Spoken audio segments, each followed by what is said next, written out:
Çox maraqlı bildiyim məsələlərin həllərini sizinlə bölüşürəm. Bugün də silisium bölməsindən, karbon silisium bölməsindən Vüqar Zeynalovun kitabından 51-ci tapşırığa baxaq. Yəni aydın başdan bu məsələni həll etməkdə birinci çətinlik çəkmişdim.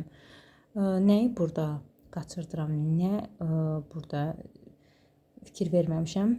Baxın, onu indi birlikdə sizinlə izah edəcəm. Deməli, qapalı qabda 9,6 qram karbon və 24 qram oksigen tam reaksiya daxil olur. Alınan qaz qarşılığında oksigen ümumi rabitəyə sərf etdiyi elektron sayı K+2 moldur. Eyni ədədə azotun maksimum variantinin neçə faizini təşkil edir? Birinci oxuyanda çox sadə, rahat bir məsələ kimi oxuduq və biz nəyə tapırıq? Karbon oksigen reaksiya daxil edirik. Daha sonra alınan deməli, biz burada alınandakı oksigenin rabitədə iştirak edildiyini mola vurub K+2-yə bərabər edirik. Daha sonra da 3-cü mərtəbəmizdə azotun maksimum variantı 4-dür. 4-ün neçə faizidir? Onu tapırıq və məsələ bitdi deyirik. Aha. Amma yox, burada bir nüans var, diqqətli olaq. Deməli, karbonla oksigenin qarşılıqlı reaksiyasını yazaq. Tak. 51-ci tapşırıq. Karbon üstə gəlsin, oksigen alınır, karbon qazı.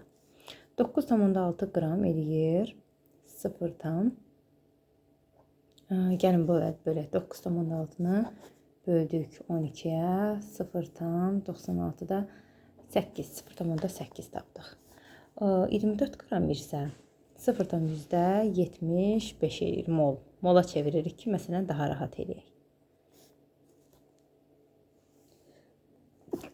Üzr istəyirəm.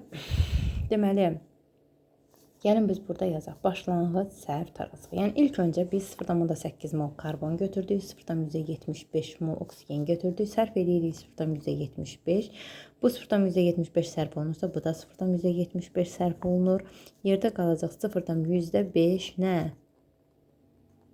Karbon. Amma oksigen isə heç nə qalmayacaq. Bu da 0,75 nə alınacaq? CO2 əmələ gələcək. Okay. Bunu nəzərimizdə saxlayırıq. Aha, biz elə bildik ki 0,75